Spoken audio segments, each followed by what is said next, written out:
The first duty of government is to protect the safety of our citizens. That's what Attorney General Barr said when he was here at the White House just a few days ago. For 55 days in Portland, Oregon, we've seen lawlessness, anarchy, and destruction that threatens peace in our streets and the safety of our fellow American citizens and the safety of our brave law enforcement officers.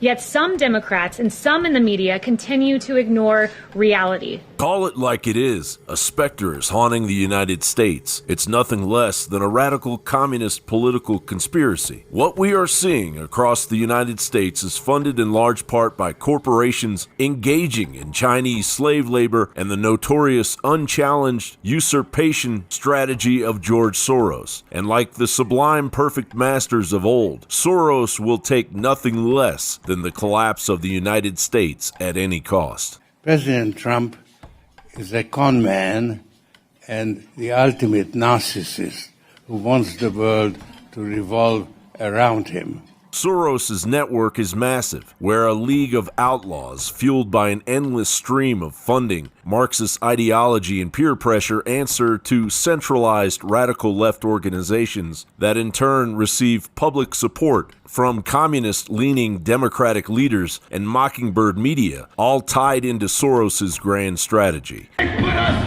on a thing of syrup. Ask your mama. Miss Butterworth, that's her name. Miss Butterworth. Say her name. Portland, Oregon is ground zero, and its liberal mayor, Ted Wheeler, found out firsthand that his civil rights rhetoric is useless against the Marxist maelstrom. This is a egregious overreaction on the part of the federal officers. The strategic tactical attack on the federal building in downtown Portland puts President Trump in a damned if he does, damned if he doesn't situation, while Democrats loyal to the United States Strong Cities network annihilate the truth to fit their propaganda of subversion. The president has been on a campaign now for some time against Democratic mayors across the country, whether it's me, whether it's Keisha Lance Bottoms in Atlanta, whether it's Muriel Bowser in Washington, D.C., whether it's Jenny Durkin in Seattle. Do you see a common theme here? And our justice system is equally compromised. As Bloomberg reported, Philadelphia District Attorney Larry Krasner said in a statement, anyone including federal law enforcement who unlawfully assaults and kidnaps people will face criminal charges from my office. This network of Marxist cultural revolutionaries, which is roughly 90% white, has fully exposed itself. It has hijacked the civil rights movement to engage in full-blown sedition. Men will recognize that out of one blood, God made all men dwell upon the face of the earth. Let us be dissatisfied until that day when nobody will shout white power.